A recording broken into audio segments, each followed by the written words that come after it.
ఇవన్నీ కూడా మౌలాలి, తర్వాత కుషాయిగూడ, కాటేదాన్, ఇవన్నీ కూడా అందులోకెళ్ళి వచ్చినాయి. చందులాల్ బిరాదరి చుట్టూ వచ్చిన పారిశ్రామిక వాడలు. ఇప్పుడు ఏమైంది, సిటీ పెరుగుతా పోయింది. ఇవన్నీ సిటీ మధ్యలోకి వచ్చినాయి, భూముల విలువలు పెరిగిపోయినాయి. ఇప్పుడు పెరిగిపోయిన వాటి వల్ల ఏమైంది, చుట్టూ కాలనీలు కూడా రావడం వల్ల ప్రజలు గొడవ చేయడం స్టార్ట్ చేసినారు.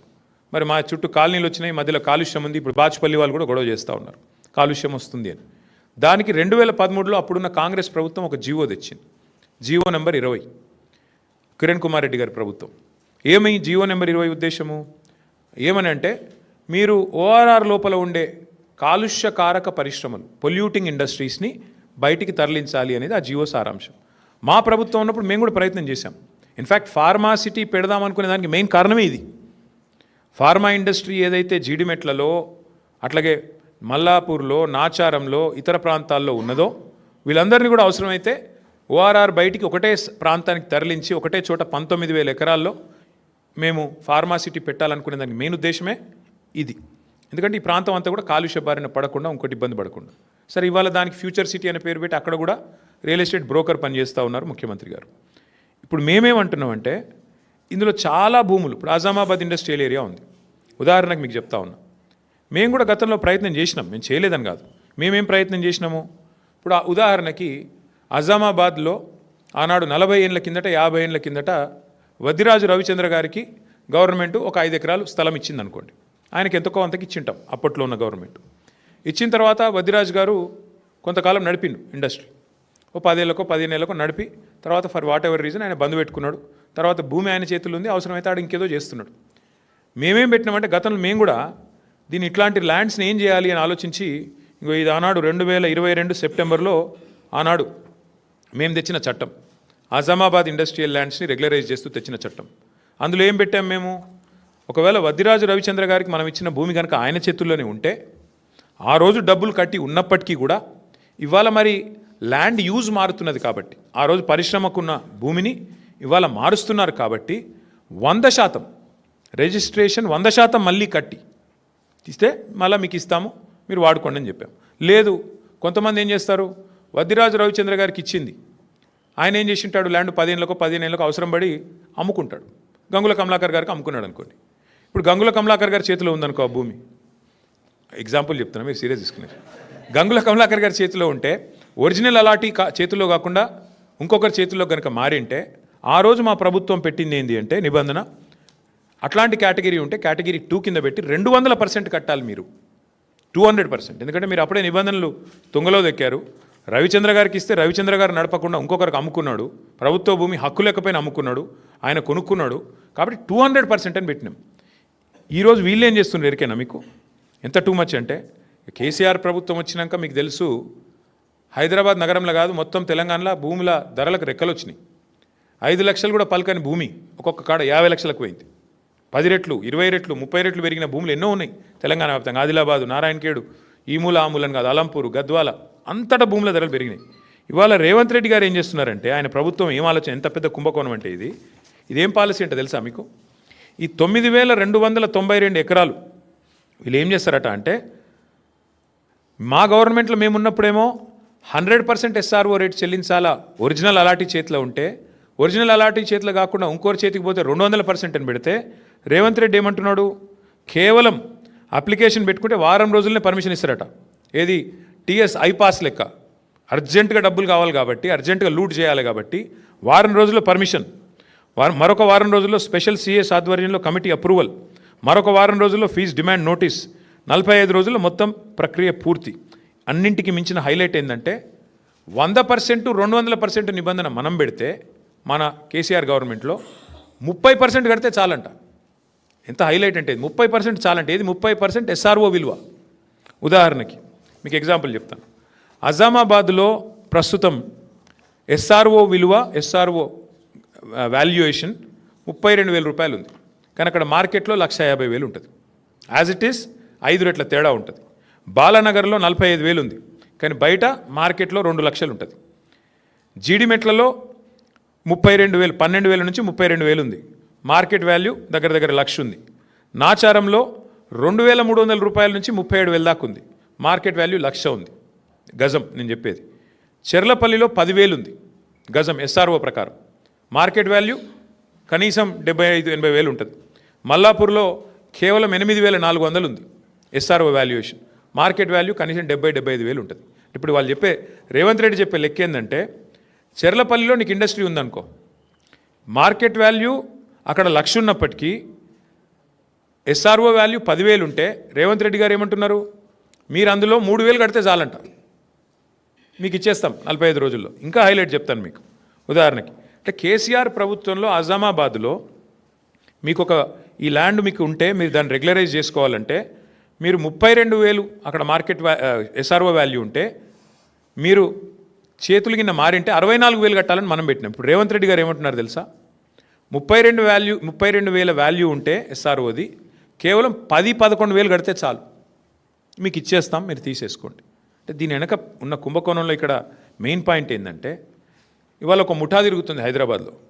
ఆ ముఠా సభ్యులు ఎవరెవరయ్యా అంటే ఏవీ రెడ్డి, కొండల్ రెడ్డి, తిరుపతి రెడ్డి, కృష్ణారెడ్డి, వీళ్ళెవరో కాదు, అంతా ముఖ్యమంత్రి గారి బిజినెస్ పార్ట్నర్లు, ఆయన కుటుంబ సభ్యులు.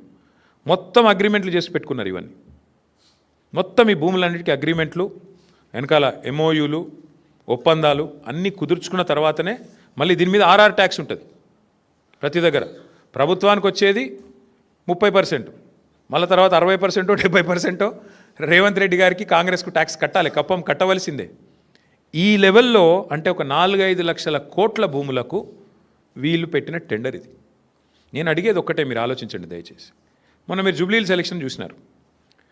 అక్కడ ముస్లిం సోదరులకి శ్మశాన వాటికకి ఇద్దామంటే 2 ఎకరాల జాగలేదు, 2 ఎకరాలు జాగలేదు జూబ్లీహిల్స్లో. హైదరాబాద్లో ఒక ఇందిరం ఇల్లు ఇవ్వలేదు 2 ఏళ్లలో. ఒక పేదవాడికి హైదరాబాద్ ఇల్లు కడదామంటే ఇవాళ 1 ఎకరం జాగలేదు ప్రభుత్వం దగ్గర. హైదరాబాద్ కాంక్రీట్ జంగల్గా మారిపోతున్నది. ఒక పార్క్ కడదామంటే జాగలేదు. నేను ఇవాళ రేవంత్ రెడ్డిని అడుగుతున్నా, 9,292 ఎకరాల విలువైన భూమి నువ్వెందుకు ప్రైవేట్ వాళ్ళకి దారాదత్తం చేస్తున్నావు? ఇది ప్రభుత్వ భూమి కదా. ప్రభుత్వ భూమిని మీరు పారిశ్రామికీకరణ కోసం, పారిశ్రామిక అవసరాల కోసం ప్రైవేట్ వ్యక్తులకు రాయితీ మీద ఇచ్చిన భూమి ఎందుకు వాళ్ళ కండిషన్ పెడతలేవు? నీకు నిజంగా డబ్బులు కావాలంటే ఓపెన్ మార్కెట్లో ఆక్షన్ పెట్టు, ఓపెన్ మార్కెట్లో ఆక్షన్ పెట్టి వాళ్ళని కూడా పాల్గొనమను, వెనక్కి తీసుకో, క్యాన్సిల్ చేయి. నీకు పరిశ్రమ కోసం కేటాయించినా నువ్వు పరిశ్రమ నడుపుతలేవు కాబట్టి is is null and white, cancel చేయి, ఓపెన్ భూమిలో ఆక్షన్ పెట్టు. అది పెడతలేడు. రెండోది, హైదరాబాద్లో నీకు ఇల్లు కట్టేందుకు జాగలేదు, పార్కుకు జాగలేదు, ఒక్క ఇందిరం ఇల్లు ఇయ్యలేదు నువ్వు. హైదరాబాద్లో శ్మశానాలకు కూడా దిక్కులేదు జాగా. మరి 9,292 ఎకరాల్లో ఒక 7,000 ఎకరాలు ప్రభుత్వం వెనకకి తీసుకొని ఇండ్లు కట్టి, పార్కులు కట్టి, బ్రహ్మాండంగా శ్మశాన వాటికలకు జాగలి ఇవ్వడం వద్దంటుండా? ప్రజల అవసరాలకు హాస్పిటల్ కడదామంటే జాగలేదు. ఇలా హాస్పిటల్ కట్టాలంటే మనం కొనుక్కోవాలి జాగా.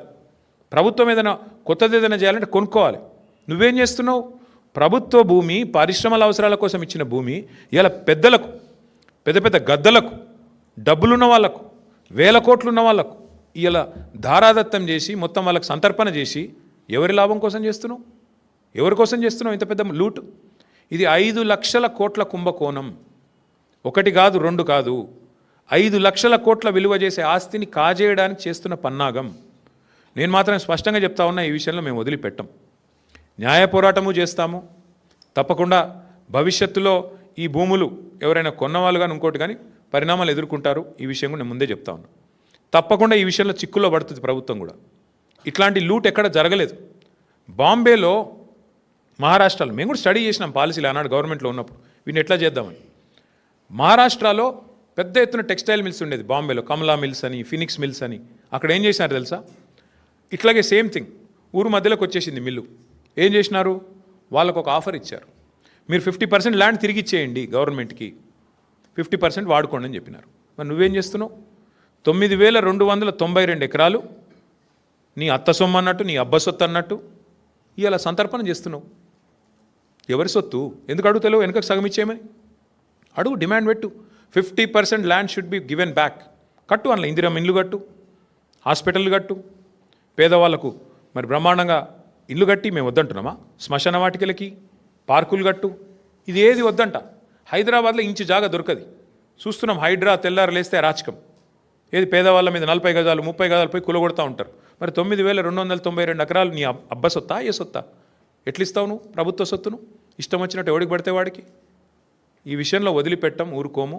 ఇది పెద్ద లూటు, ఇంతకు మించిన దోపిడీ బహుశా భారతదేశంలో ఎక్కడ జరగలేదు. ప్రభుత్వం డైరెక్ట్గా క్యాబినెట్లో పెట్టి ఇవాళ దోచుకునే ప్రయత్నం చేస్తూ ఉంది.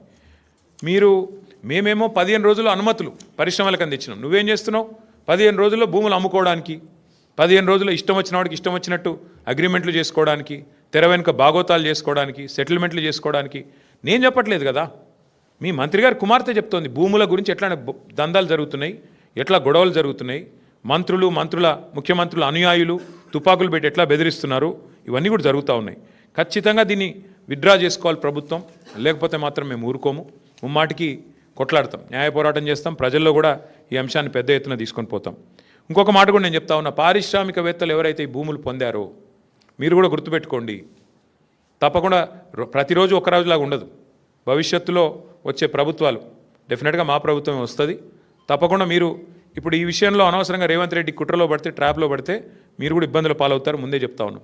ఎందుకంటే ఇవాళ ఆయన సెటిల్మెంట్ల కోసం, ఆయన పైసల కోసం ఆయన దిక్కుమాలిన దందాలు చేస్తుండొచ్చు.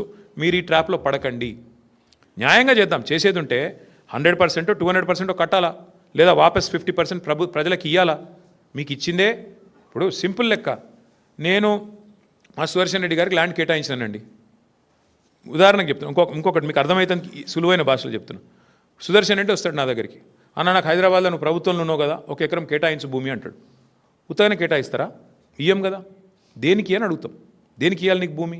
లేదన్నా నేను అపార్ట్మెంట్ కట్టుకుంటా, నాకు ఈ బయట కొంటే 50 కోట్లు అవుతుంది, నాకు 10 కోట్లకి అంటే ఇస్తామా? ఇవ్వలేము. అదే సుదర్శన్ రెడ్డి, అన్న నేను ఇండస్ట్రీ పెడతా, నాకు 1 ఎకరం అంటే ఇస్తాం. ఎందుకు? పరిశ్రమ పెడితే ఉపాధి వస్తుందని ఇస్తాం. కానీ సుదర్శన్ రెడ్డి 10 ఎకరం భూమి తీసుకొని ఇచ్చిన ఉద్దేశం నెరవేరకుండా అసలు ఇచ్చిన పని పక్కకు పెట్టేసి నేను అపార్ట్మెంట్లు కట్టేసిండు అనుకో, తెల్లారు ఏం చేయాలి నేను ప్రభుత్వంగా? ఖచ్చితంగా వెంటనే స్వాధీనం చేసుకోవాలి. నేను అడిగేది అది. ఇది ప్రజల సొత్తు, ఇది ప్రజల భూమి. అడ్డికి పావు షేర్ ఇవాళ పారిశ్రామికవేత్తలకు ఇచ్చి వాళ్ళు వాళ్ళ తరతరాలు, వాళ్ళ కుటుంబ సభ్యులు, వాళ్ళ మునిమన్మన్లు దోచుకతి నేను ఇక ప్రభుత్వ భూమి ఇచ్చేది ఎట్టి పరిస్థితుల్లో ఒప్పుకోము. ఇది మా ప్రభుత్వంలో 9.5 ఏళ్లలో మేము ఎక్కడ ఇయ్యలేదు. చాలామంది వచ్చినారు బ్రోకర్లు మా దగ్గరికి కూడా, కానీ మేము చేయలేదు ఇట్లాంటి గలీజ్ పని. ఎందుకంటే ఇది ప్రజల సొత్తు. వస్తే కూడా నేను చెప్పాను, అందులో మా నాయకులు కూడా వచ్చారు, అది కూడా చెప్తున్నాను నేను, అన్నయ్య చేయండి అని. నో నథింగ్ డూయింగ్, మేము చేయమని చెప్పాం. దాంతో కట్టుబాటుతో మేము పనిచేసినాం. ఇలా 100% ఈ విషయంలో నేను చెప్తా ఉన్నా, ఈ ప్రభుత్వం దిగిపోయినాక కూడా ముమ్మాటికి